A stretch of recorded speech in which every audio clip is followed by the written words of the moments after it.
రెండో విడత పంచాయతీ ఎన్నికలు లెక్కింపు ఫలితాలు పలుచోట్ల వివాదాస్పదమయ్యాయి. దొంగ ఓట్లు వేశారని ఆరోపిస్తూ పలు పంచాయతీల్లో స్థానికులు ఆందోళన బాటపట్టారు. ఫలితాల వెల్లడిలో అధికారుల తీరుపై అసంతృప్తి వ్యక్తం చేస్తున్నారు. రీపోలింగ్ నిర్వహించాలని డిమాండ్ చేస్తున్నారు.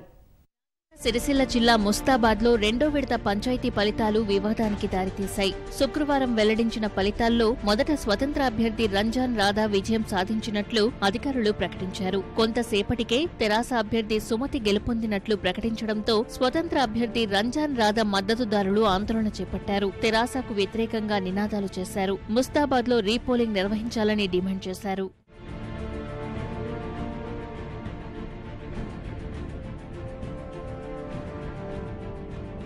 జగిత్యాల జిల్లా మెట్పల్లి మండలం ఆత్మకూరులో గ్రామస్తులు ఆందోళన చేపట్టారు. వివిధ పార్టీలు బలపరిచిన అభ్యర్థులు వారి మద్దతుదారులతో కలిసి ధర్నా చేశారు. సర్పంచ్ ఎన్నికల్లో రిగ్గింగ్ జరిగిందని ఆరోపిస్తూ మెట్పల్లిలోని జాతీయ రహదారిపై ర్యాలీ చేపట్టారు. సబ్ కలెక్టర్ కార్యాలయం ముందు ధర్నా చేపట్టి వినతి పత్రం అందజేశారు. రీపోలింగ్ నిర్వహించాలని సర్పంచ్ అభ్యర్థులు వారి మద్దతుదారులు డిమాండ్ చేశారు. రిగ్గింగ్ జరగడంతోనే స్వతంత్ర అభ్యర్థి గెలుపొందారని ఆరోపించారు.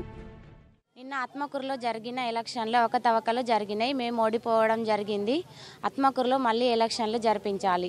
నిన్న ఆత్మకూరులో జరిగిన ఎలక్షన్లో రిగ్గింగ్ జరిగింది. ముఖ్యంగా 10వ వార్డులో పెద్ద బాక్స్ పెట్టిండ్రు. దాంట్లో మొత్తం 200 ఓట్లు వాళ్ళే గుద్దుకొని వేసుకున్నారు. రీపోలింగ్ జరిపించాలి. నిన్న ఆత్మకూరు గ్రామంలో జరిగినటువంటి గ్రామ పంచాయతీ ఎలక్షన్ల లోపల పోలింగ్ ముగిసిన వెంటనే స్ట్రాంగ్ రూమ్కు రావాల్సినటువంటి 10 బాక్సులకు గాను 9 బాక్సులే వచ్చినాయి. 1వ వార్డు కౌంటింగ్ స్టార్ట్ అయిన వెంటనే మేము అడిగినాం, సార్ 9 బాక్సులు ఉన్నాయి, 10వ బాక్స్ ఏదనంటే మేము అడిగే వరకు కూడా 10వ వార్డు బాక్సు తీసుకురాలేరు. మేము వెంట పోయేసరికి వాళ్ళు డోర్ వేసుకొని తర్వాత బాక్సు తేవడం జరిగింది. కాబట్టి ఆత్మకూరు గ్రామంలో తిరిగి ఎలక్షన్స్ నిర్వహించాలని కోరుతున్నాం. మహబూబాబాద్ జిల్లా దంతాలపల్లి మండలం దాట్ల గ్రామంలో ఉద్రిక్త పరిస్థితి నెలకొంది. శుక్రవారం ఫలితాలు విడుదలైన క్రమంలో ఇరు వర్గాల మధ్య గొడవ జరిగింది. పోలీసులు రంగప్రవేశం చేసి పరిస్థితిని అదుపులోకి తీసుకువచ్చారు. ఇవాళ మరోసారి ఇరు వర్గాల మధ్య గొడవ తలెత్తగా గ్రామంలో 144 సెక్షన్ విధించారు.